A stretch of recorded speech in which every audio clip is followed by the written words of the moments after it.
Yeah, I know because people they're attacking us or not happy with some of the criticisms, but they want to say talk about the refs. I think some people just want to say talk about refs screwed us. Why Michigan didn't get it done, What and don't blame Michigan. Don't blame Michigan. That's what people just want us to do. And I'm sorry, that will be just as dishonest as like that's no. I'm not a slappy. I'm a fan. I love University of Michigan football, but I'm not going to just. I know that we just can't look at everybody else.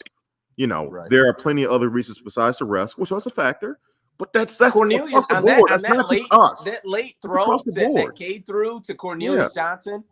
You have to catch that ball. Like there's just so many times where you can look at guys that just did not make plays. Like Cornelius, and I believe it was the first play of that last drive that Michigan had. Yeah. And Cornelius Johnson beat his man off the line. I mean, beat him to death, beat him like a drum. Yeah. And you dropped the ball. Like, granted, that wasn't a perfect throw by Cade by any stretch, but that was a more than catchable ball. And for Cornelius, you got to make that play. It was right in his chest. Yes, it was right in the breadbasket. And I know that Cornelius Johnson isn't one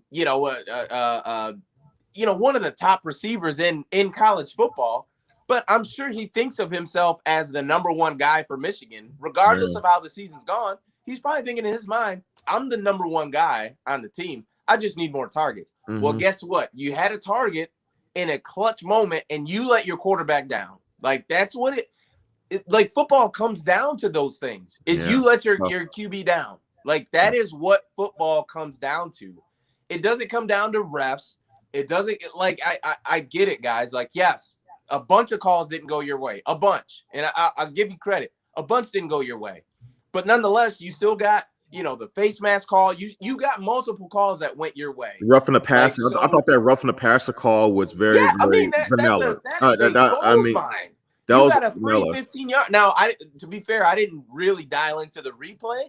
But nonetheless, like, I saw the replay. It was a very vanilla. Yeah, he got to Cade and kind of gave him a slight little push to the ground, but it wasn't egregious. He didn't go near the head. I mean, fine. And that was in the moment that you needed it. And when you needed a free 15, you got it. You know what I mean? Like, and at the end of the day, Dre, we talked about it on Wednesday. You're the better team. You should win. Yeah. You should win. Like, that's it. You should win. Yeah. Sorry. Want to get to the comment that we have highlighted, super chat. Thank you so much, Lil Coda. But it says, is our season over after this? Looks like it. You guys want my tickets to the Ohio game? I don't want them. Dre, what would be your response to that question? And thanks again, Lil Coda, for the super chat. No.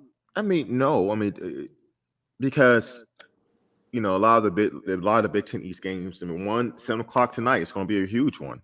There's still some shoes to drop that could aid Michigan. If you're talking about season being over in terms of potentially winning the Big Ten, no, technically not. I mean, this is Michigan's first loss in the Big Ten East, but they're going to need some help. They have to win now, and they need some help. They're going to need this top of mind. They're going to need Penn State to be Ohio State tonight. Then when Michigan plays Penn State, they're going to have to beat Penn State head to head. And then somehow they're going to have to hope that MSU loses at least 2 games, And then when Michigan goes to play Ohio State head to head, Michigan has to somehow get past Ohio State. So that's a tough sledding. But to answer your question, technically no. I mean, they still could win the Big Ten, but I mean that's demoralizing, man. That's tough. That's going to be really tough to bounce back from. Because you know what, Des, if someone asked if K, I think K ended with 350 passing yards. Plus, if someone told us, hey, if K is going to have 350 passing yards, and at least 2 touchdowns, you would have been like, oh yeah, Michigan's winning that. You're winning that game. Yeah, you're winning. And then you told me that he threw an interception, but it was late in the game. Like yeah, you're good. Yeah, you're good. Yep. Yeah, it's tough, man. But that's why these games. That's why they're fun, but that's why they hurt when you lose. It just is what it is, guys. And this is one of those times where we're searching for answers and there's not really any answers, there's a multitude of factors of why Michigan lost, but the main thing that you have to try not to do is just point the finger to the outside and say it's everybody else's fault besides our own. And that doesn't mean that, like I said, it's like a broken record, but I know people don't fully listen to everything you say. you know, I'm not saying that there were not questionable calls. There were, but you have to find a way to overcome that. At the end of the day, that's not why you lost. That's Yeah. not why Michigan lost. No.